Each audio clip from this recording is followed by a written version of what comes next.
Ehopop gengs.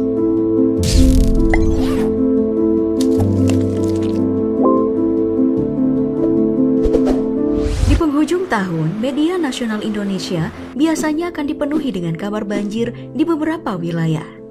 Meski pengerusakan alam juga terus terjadi, pemerintah dan warga telah mengupayakan segala cara untuk mengatasi banjir. Tapi tetap saja, kabar banjir di mana-mana akan terus kita tonton dan dengar di tiap musim penghujan. Dan memang, banjir menjadi masalah umum di hampir semua negara. Kecuali yang mau belajar dari pengalaman dan menaklukkan takdirnya. Seperti Belanda yang kondisi topografisnya berada di kerendahan, di mana tanahnya dan warganya hidup di bawah permukaan laut. Seperti yang sudah pernah kita dengar dari Bapak Ibu guru dulu, sifat air adalah selalu mengalir dari tempat tinggi ke rendah. Itu artinya, dengan elevasinya itu, Belanda senantiasa terendam air. Tapi, insinyur-insinyur Belanda memang terbaik. Mereka bisa menjinakkan banjir. Bagaimana caranya? Inilah yang akan DP Explore jawab kali ini. Mengapa Belanda tidak banjir meski letaknya lebih rendah dari permukaan laut? Belanda adalah penyebutan Melayu dari kata Holland. Namun Holland sendiri adalah nama salah satu provinsi saja yang memang paling maju dari provinsi lain yang menaungi beberapa kota besar dan ternama seperti Amsterdam, Rotterdam, dan Den Haag, ibu kota dari Belanda. Nama resmi Belanda dalam bahasa Inggris adalah Nederland, dari bahasa Belanda Nederland yang artinya negeri-negeri berdataran rendah. Negeri ini memang secara topografis relatif rata dan berada di dataran rendah. Cuman ada sedikit bukit di provinsi Limburg dengan titik tertingginya berada di kota Valserberg hanya 321 meter di atas permukaan laut. 20% sisanya berpermukaan rendah dan 50% tanahnya kurang dari 1 meter di bawah permukaan laut.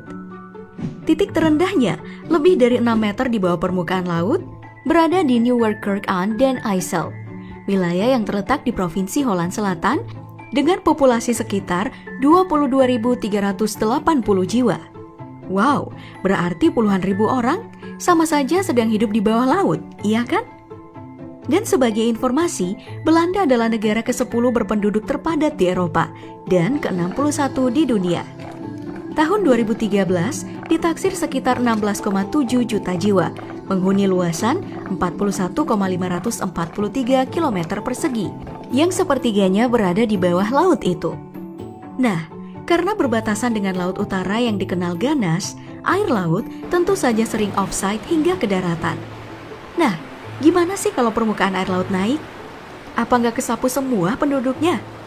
Well, kejadian tersebut pernah dan dulu sering terjadi. Dan karena itu, Belanda berbenah diri.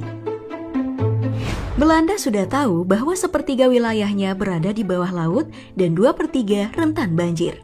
Ya, Belanda pernah dihantam banjir besar-besaran kala penghujan tiba, membuat mereka mencari cara sekreatif mungkin.